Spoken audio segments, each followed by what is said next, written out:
नमस्कार मंडळी, स्वागत आहे आपलं घरगुती रेसिपी मराठीमध्ये। तर आजची आपली मस्त अशी रेसिपी आहे आणि ती म्हणजे की रव्याचे गुलाबजाम। खूपच टेस्टी लागतात आणि झटपट तयार होतात। काही मिनिटांमध्येच आपले हे रव्याचे गुलाबजाम तयार होतात आणि टेस्टला पण सुंदर लागतात। एकदा नक्की ट्राय करून पहा आणि खूप म्हणजे रसरशीतच झालेले आहेत आपले हे गुलाबजाम। बघू शकताय किती सुंदर आपले गुलाबजाम दिसतात, टेस्टला सुद्धा सुंदर लागतात। आता पॅन मध्ये आपण 2 चमचे तूप घेतलेला आहे आणि त्यामध्ये अर्धा कप रवा घालून घेतलाय आणि रवा छान असा आपण भाजून घ्यायचा आहे। चांगला भाजून घ्यायचा आहे म्हणजे कलर चेंज झाला नाही पाहिजे आणि आपला रवा भाजला सुद्धा पाहिजे, अशा पद्धतीने आपण भाजून घ्यायचा आहे। त्यासाठी आपल्याला सतत याला हलवत राहायचं आहे म्हणजे आपला रवा कलर चेंज होणार नाही किंवा खाली लागणार सुद्धा नाही। तर हे बघा आपला रवा छान असा ना भाजलेला आहे। बघू शकताय तुम्ही किती छान असा आपला रवा भाजला आहे।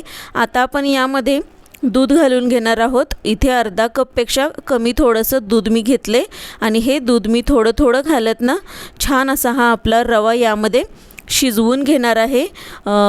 जास्त एकदम दूध टाकलं ना तर गाठी होतील, त्यामुळे मी थोडं थोडं दूध घालत त्याला छान असं शिजवून घेते आणि सतत हलवत राहा म्हणजे गाठी होऊन देऊ नका याच्यामध्ये। आणि मस्त असा बघा आपला रवा यामध्ये दुधामध्ये शिजवून घ्यायचा आहे। अगदी 2 मिनिटांमध्येच हा शिजतो रवा आणि मस्त असा आपला जर रवा कुठला घ्यायचा असं काही इथं प्रश्न नाही आहे। मोठा जाड रवा असेल किंवा बारीक रवा असेल, दोन्हीपैकी कुठलाही घेतला तरी चालेल, कारण आपल्याला इथे रवा शिजवायचा आहे। त्यामुळे दोन्हीपैकी कुठलाही रवा तुम्ही घेतला तरी सुद्धा चालेल। बघा पूर्णपणे दूध यामध्ये आटलेलं आहे आणि आपला हा रवासुद्धा शिजलेला आहे। आता यातलं जे पूर्ण दूध आहे ते आपण आटवून नंतर मग आपण काढून घ्यायचा आणि थंड करून घ्यायचा आहे। एका प्लेटमध्ये आता आपण याला काढून घेणार आहोत। पूर्णपणे शिजलेला आहे आपला हा रवा। आता प्लेटमध्ये काढल्यानंतर आपण छानपैकी याला ना थंड होऊ द्यायचं आणि त्यानंतर मग आपण यामध्ये 2 चमचे मिल्क पावडर घातलेली आहे आणि मिल्क पावडर घातल्यानंतर याला छान असं मळून घ्यायचं आहे बघा। आणि थोडासा हा कोरडा होतो, त्यामुळे याला आपण ना दुधाचा शिंतोडा द्यायचा। अगदी 1 चमचाभर दूध घेऊन ना छान असं पुन्हा मळून घ्यायचं आहे आणि अगदी म्हणजे व्यवस्थित गोळा आला पाहिजे अशा प्रकारे आपण याला मळून घ्यायचं आहे। आणि मस्तपैकी अगदी 2 मिनटाच आपण मळायचं आहे याला, खूप जास्त वेळसुद्धा लागत नाही मळायला। 2 मिनटापर्यंत छान असा आपण हा गोळा मळून घ्यायचा म्हणजे आपले गुलाबजाम ना फाटणार नाहीत किंवा त्याला क्रॅक जाणार नाहीत। त्यामुळे व्यवस्थित असं मळून घ्यायचं आणि नंतर आपण हव्या त्या आकारामध्ये याचे गोळे करून घ्या। गोल बनवू शकताय किंवा अशा प्रकारे चपटे बनवू शकताय, तुम्हाला आवडेल त्या आकारामध्ये तुम्ही बनवू शकताय। मी बघा अशा प्रकारे बनवलेले आहेत हे गोळे आणि थोडंसं असं दाबून घेते, प्रेस करते, अशा प्रकारे मी बनवते। आता माझे हे गोळे करून तयार झालेले आहेत। आता मी याला फ्राय करणार आहे।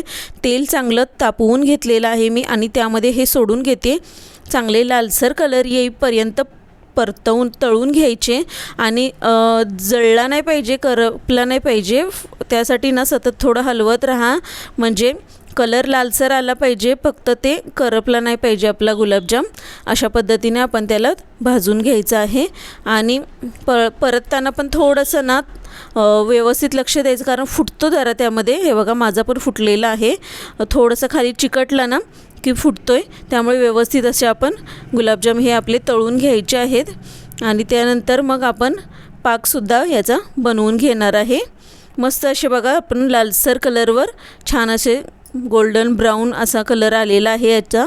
मस्तपैकी आपले हे गुलाबजाम तळून झालेले आहेत। आता आपण याला ना काढून घेऊया।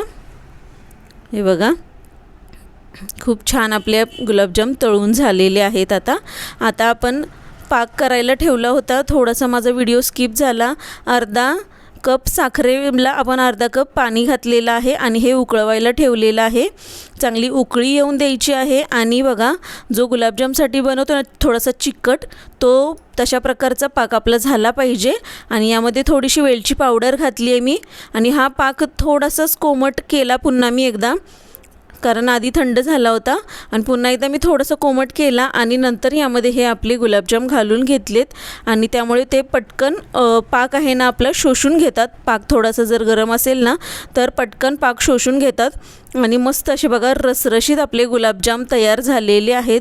तुम्ही इथं बघू शकताय अगदी 10 मिनिटातच मस्त असे मुरलेत गुलाबजाम या पाकामध्ये आणि मस्त टेस्ट लागते। एकदा नक्की ट्राय करून बघा आणि व्हिडिओ आवडल्यास लाईक शेअर आणि सबस्क्राईब करायला मात्र अजिबात विसरू नका।